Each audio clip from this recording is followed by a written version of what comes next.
than to deliver the bitter truth. We couldn't find any place. Extremely dangerous. Still in a threatening situation.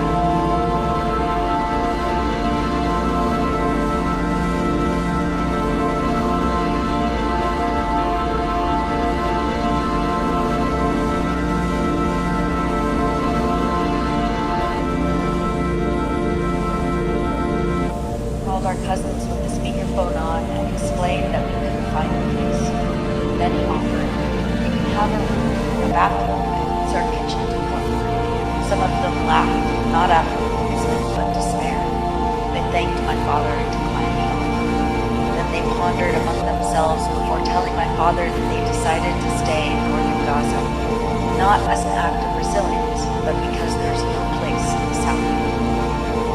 We prefer to die in an airstrike than from famine. When a ceasefire was announced on October 9th, we contacted our cousins immediately. Alhamdulillah, all of this has ended, Misara said. His previously tense and strained voice now carried relief, but cautious optimism.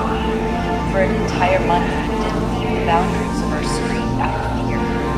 My father, our family, and I felt an overwhelming sense of relief as a weight lifted off our shoulders.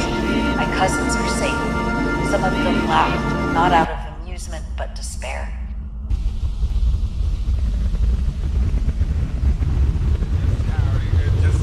As the world celebrating a new year and with fireworks and festivities everywhere, Palestinians in the Gaza Strip are running for their lives and looking for places to shelter and take them as a refuge from the unpredictable bombs. And overnight in the central area of the Gaza Strip has been pounded repeatedly, but overnight we're looking at an area that was designated as a safe zone for Palestinians. In fact, we're talking about Deir al-Balah city where a residential home was targeted. A residential full of displaced Palestinians and evacuees from different parts of the northern part of Gaza City. The reports of 5 Palestinians were killed in that residential home. So the different airstrikes and artillery shelling on the eastern side of the Gaza Strip in the central part, particularly look at more refugee camps being targeted so far within the past few weeks. We're looking at cities, we're looking at towns, refugee camps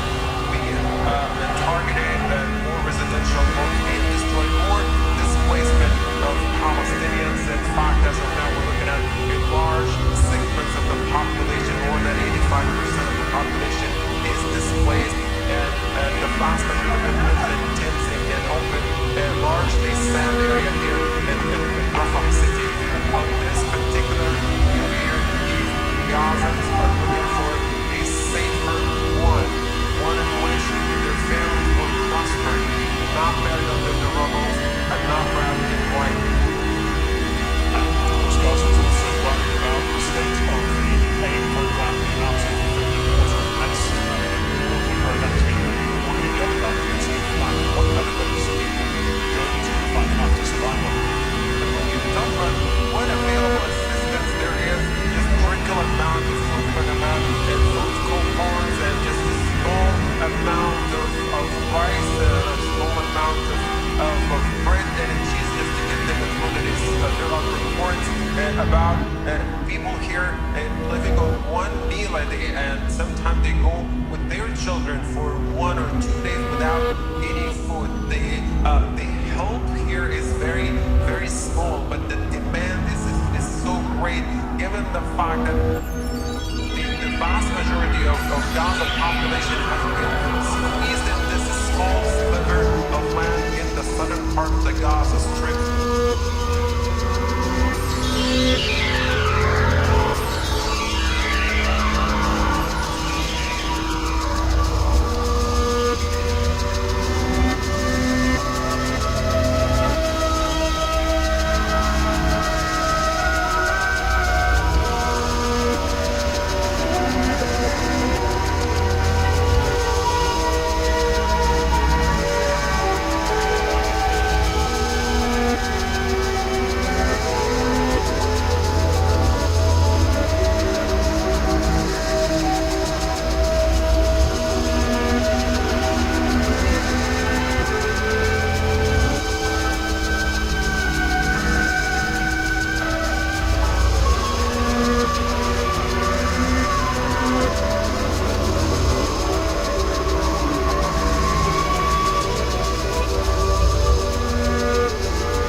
Gaza, Israel has continued to routinely kill and injure Palestinians in spite of the October 10th ceasefire, while desperately needed humanitarian aid, including shelter materials, medicine, basic food items, and supplies for infrastructure repair, remain blocked, and as most of the crossings remain closed. On Wednesday, Israel killed 2 Palestinians in separate incidents, claiming that they had crossed the so-called yellow line where the Israeli army maintains control. Al Jazeera reported that little information has been given about the location of this line, and it is still being physically marked on the ground, presenting another deadly hazard for Palestinians. Reporter Ibrahim Said documented the invisible partition in northern Gaza, where Palestinians explain that they cannot reach their homes and belongings and are constantly threatened by Israeli snipers and tanks. On Tuesday, November 4th, 1 Palestinian was killed and another was wounded when an Israeli quadcopter drone opened fire in eastern Gaza City. Another was killed in Jabalia in northern Gaza, again with the Israeli army claiming that they fired on the individual for crossing the so-called yellow line.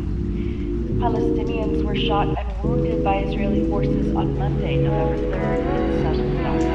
Civil defense spokesperson Mahmoud Basal said that Israeli forces opened fire on a wedding in the eastern Gaza City neighborhood of Shujaiya that same day, wounding several children, including an 8-year-old girl, Sundos Heles, pictured here. Basal said that the attack took place inside the so-called safe yellow line zone in that part of eastern Gaza City, an area designated under the U.S.-brokered ceasefire as a first phase boundary where Israeli occupation forces were meant to withdraw and halt all aggression.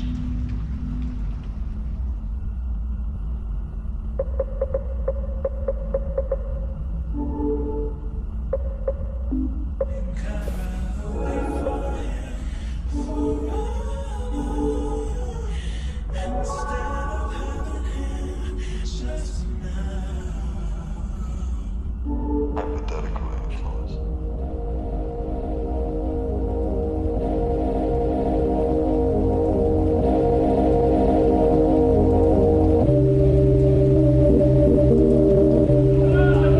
Scenes that have failed to change despite a US-brokered ceasefire.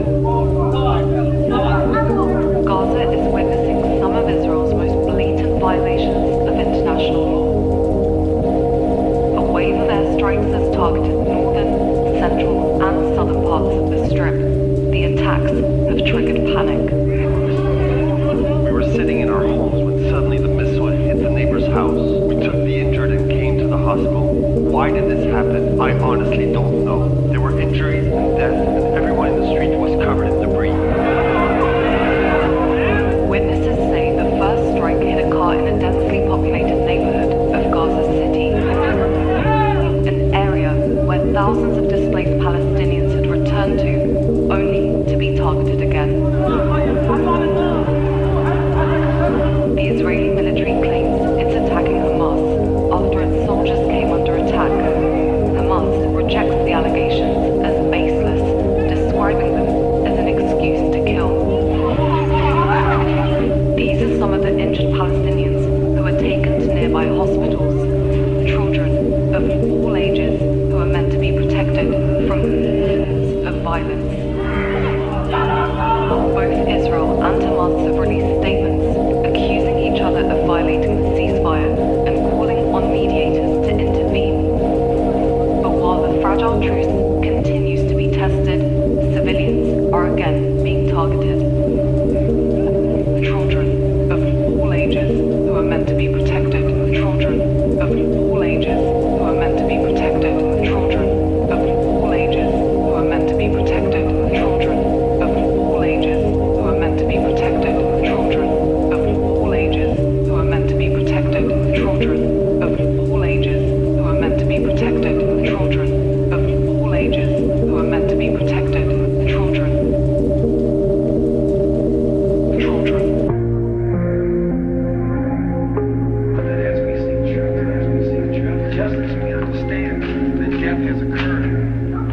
young child died way too soon. And so let's not get it, let's not mistake, or like I said, let's not get it twisted. Let's understand why we're here. And as we talk about truth, and as we talk about justice, we're not talking about truth and justice just for Jews. We're talking about truth and justice for everybody involved. A lot of people involved. There's a community that's involved in this. This goes beyond what anybody could have ever imagined. No one would have imagined something like this prior to November 23rd. So listen, we've got to make sure that we keep all this in perspective. This is real. It's not just a radio story or a newspaper story or a television story. It's not a soap opera. It's not. It's real. And lives will be affected forever because of this. And so it is important that we walk through this. Tracy's talking about it. We have to walk through this. We can't run through it. We can't skip through it. We can't escape it. We have to walk through this and make sure that everything is done proper and in order, to cross every T, to dot every I. It is important. This baby deserves it. These families deserve it. This community deserves it. There are people who are already been doing this already. Because there are people outside who don't believe that fair trials come to everybody. There are people who believe that. And so, Ashton County have the opportunity to say no, not now. We're going to do things differently. All of us want to do that. We owe it to her and her memory, to her family and families in this community to know what happened, so that these types of things can be avoided. We use it as a lesson to make sure that these types of things can be avoided. We seek justice because too often justice gets clouded behind race, behind color, behind political influence and economic influence. We've looked over every piece of information that we could look over. We've read the same things that you've read. We've watched the same interviews that you've watched. We've read the same blogs that you've read. So we've done all of that to try to understand as much as we can what could have happened, or what should have happened differently, or what shouldn't have happened at all. And in our estimation, there are a lot of questions. Why does that happen?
Ceasefire agreement on October 10th, Israel had committed 393 violations,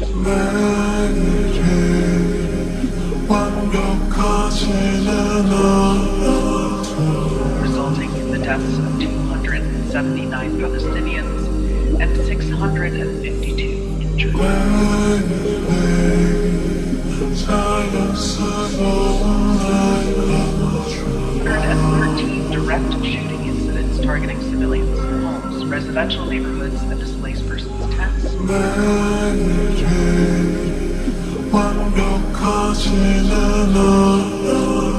When will these scenes end? When will these scenes end? When will these scenes end? When will these scenes end?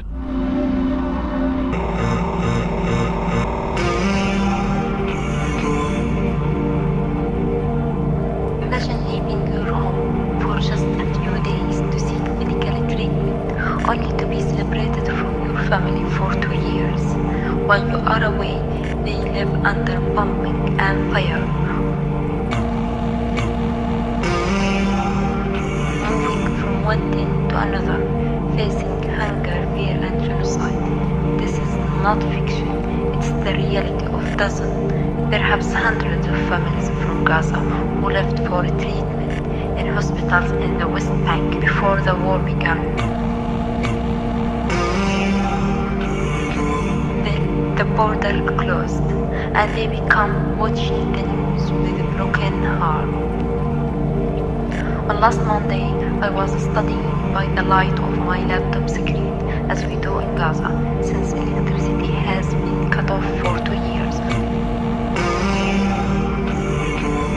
When I heard loud cheering from Nasser Hospital, I stepped out into the window and saw a crowd joyfully chanting.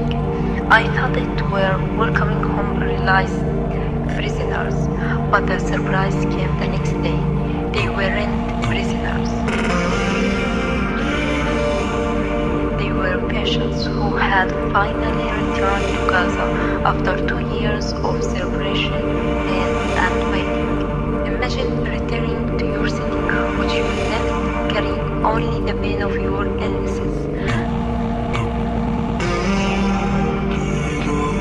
and finding it only rubble. Imagine looking for your home and finding nothing. Look for your sibling, but not seeing them. Searching for your mother and finding her buried under the rubble.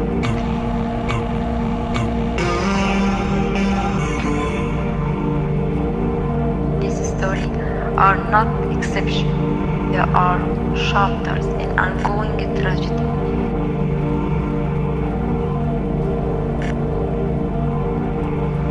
Their story deserves to be written, read, and heard. You're calling for G4 and said calling for a ceasefire is a dangerous double standard that the U.S. would hold itself to. So my question is if this attack happened in America, would you be calling for a ceasefire as well? Vengeance is not a foreign policy doctrine. I do have another question. Why don't you want Israel to go after the terrorists that burned, tortured, killed their babies and children and still have them hostages? Why don't you want the Israelis to go after the terrorists that did that? How many more killings is enough for you? Is it 1,000 more? 2,000 more? 3,000 more? How many more Palestinians would make you happy if they died? You'd be fine if all of the people in Gaza were gone? Would that make you happy? Would that be the thing that makes you proud? And maybe that's the question you should ask Richie. Is he okay? How many more Palestinian lives is he comfortable with? Because I am not comfortable with any. Any other questions? Footage has emerged on Thursday evening from Jenin, which is a frequent flashpoint between Israeli forces and various Palestinian groups. You can see that there are Israeli uniformed troops closing in on what looks like a storage facility. They eventually breach this door using a mechanical digger. The two men who come out, they raise their